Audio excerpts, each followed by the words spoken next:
যে সালাম দিল আসসালামু আলাইকুম বলল, এ সুন্নত আদা করল, আর যে জবাব দিল সে ওয়াজিব আদা করল। বলুন না সুবহানাল্লাহ। এই সালাম শব্দ থেকেই উৎপত্তি হচ্ছে ইসলাম। সালামে যদি গন্ডগোল করে দেন আর কথাই বলতে পারা যাবে না। একজন মুসলমান আরেকজন মুসলমান সাক্ষাৎ হলেই কিরে ভালো আছিস, কোথায় যাচ্ছিস, এরকম নয়, প্রথমেই সালাম বিনিয়োগ করো, তবেই তো আমরা মুসলমান। আমার রসুল বলেছেন যে তোমরা একে অপরে বেশি বেশি করে সালাম দেওয়া নেওয়া রাখো। সালাম কথার অর্থ আল্লাহর বিশেষ রহমত, আর আল্লাহর রহমত যেখানে থাকবে সেখানে কি আর শয়তানি হারকাত করতে পারবে? কি গো, পারবে? পারবে না।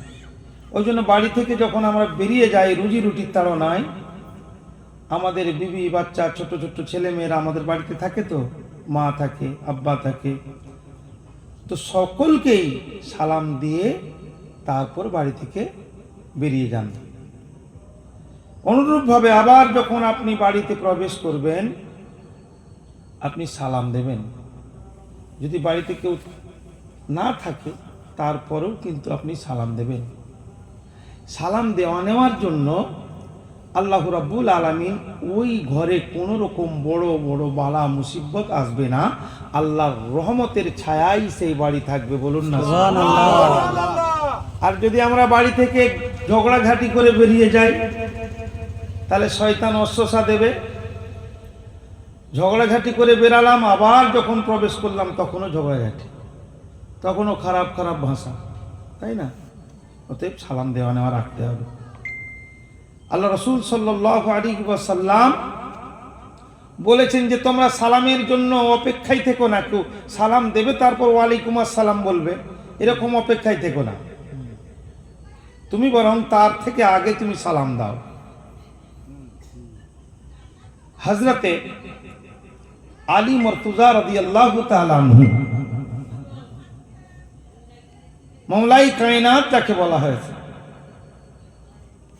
আলী হচ্ছে হক, আলী হচ্ছে ইসলাম, আলী হচ্ছে দ্বীন। যেটা বলুন না সুবহানাল্লাহ। যে আলীর নাম নিল না, যে আলীর নাম নিতে লজ্জাবোধ করে, যে আলী মুর্তজা রাদিয়াল্লাহু তাআলা আনহুর নাম নিতে লজ্জাবোধ করে, সে কখনো মুমিন হতে পারবে না। মুসলমান তো দূরের কথা, বলা আছে সে হচ্ছে নাজায়েজ আওলাদ আছে। বুঝা গেল? এমনও মানুষ রয়েছে আমার মওলাই কায়নাত আলী মুর্তজা রাদিয়াল্লাহু তাআলা আনহুর নামই নাই না, গোটা জলসা হয়ে গেল আমার আলীর নাম নেই। সেই জায়গাটা আল্লাহর দরবারে কবুলিয়াতের দরজায় পৌঁছালো না। আমার ভাইরা, তাহলে মুসলমান কেমন মুসলমান হতে হবে?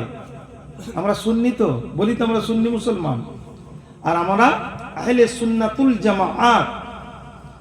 আহলে সুন্নাতুল জামাআতের আকীদা থাকতে হবে যে আমার মওলাই কায়নাত আলী মুর্তজা তিনি তো হচ্ছেন বেলায়েতের বাদশাহ। জোরে বলুন না সুবহানাল্লাহ।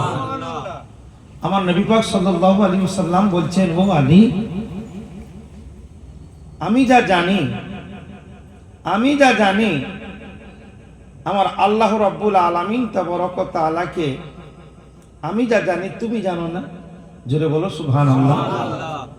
আবার তুমি যা জানো অন্য কেউ জানে না। জোরে বলুন না সুবহানাল্লাহ। ওই জন্য হযরতে আলী মুর্তজা রাদিয়াল্লাহু তাআলা আনহুকে আমার নবী বলছে, আমি হচ্ছি ইলমের দরিয়া, ইলমের দরিয়া, আর তুমি হচ্ছে তার দরজা। বলো সুবহানাল্লাহ। আমি হচ্ছি দ্বীন, আমি হচ্ছি ইসলাম, আর তুমি হচ্ছে তার দরজা। জোরে বলুন না সুবহানাল্লাহ। তোমার নবীকে পেতে হলে, নবীর হতে হলে আমার আলী মুর্তজা রাদিয়াল্লাহু তাআলা আনহুর কাছে যেতে হবে। ওনার এত সুন্দর একটা অভ্যাস ছিল, উনি সালাম কিন্তু বারবার আগে দিতেন, কাউকে সুযোগ দিতেন না যে কেউ সালাম দিয়ে দাও। জোরে বলুন না সুবহানাল্লাহ। আপনি হয়তো স্টেপ নিচ্ছেন যে আমি মওলাই কায়নাত আলী রাদিয়াল্লাহু তাআলা আনহুকে সালাম দেব, বা আমি আরেক ভাইকে সালাম দেবো, স্টেপ নিচ্ছেন, সেই স্টেপ নেওয়ার আগে থেকেই কিন্তু সে আগে থেকেই তৈরি হয়ে গেছে, দেখলেই সালাম, মুহূর্তের মধ্যে সালাম। হযরতে আবু বকর সিদ্দিক রাদিয়াল্লাহু তাআলা আনহু রাস্তা দিয়ে যায়, প্রত্যেকবার চেষ্টা করে যে আলী মুর্তজা রাদিয়াল্লাহু তাআলা আনহুর আগে আমি সালাম দেব, তারপরে সালামের জবাব দেবে। আল্লাহু আকবার, আল্লাহু আকবার। একদিন কি হলো, একদিন সুযোগ এসে গেল, সেটা কি, মওলাই কায়নাত আলী মুর্তজা রাদিয়াল্লাহু তাআলা আনহু তিনি একটু ইতস্তত হয়ে গেলেন, কারণ আবু বকর সিদ্দিক রাদিয়াল্লাহু তাআলা আনহুকে আগে সালাম দেওয়ার জন্য একটু সুযোগ করে দিলেন। সেই দিনেতে হযরতে আবু বকর সিদ্দিক রাদিয়াল্লাহু তাআলা আনহু তিনি সালাম দিয়ে দিলেন, আসসালামু আলাইকুম বলে ফেললেন। মওলাই কায়নাত আলী মুর্তজা রাদিয়াল্লাহু তাআলা আনহুকে সালাম দিয়ে দিলেন, ওয়া আলাইকুম আসসালাম বললেন। ব্যাপারটা ঠিক ঠেকছে না।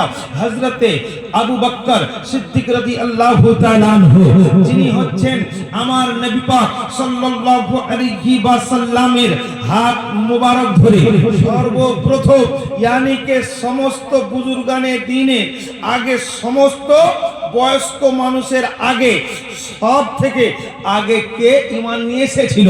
আমার আবু বকর সিদ্দিক রাদিয়াল্লাহু তাআলা আনহু ঈমান নিয়ে এসেছিল বয়স্কর মধ্যে। আর যুবকদের মধ্যে সর্বপ্রথম ঈমান এনেছিল কে জানো? অন্য কেউ নাই, আলী মুর্তজা রাদিয়াল্লাহু তাআলা আনহু। জোরে বলুন না। যুবকদের মধ্যে তাহলে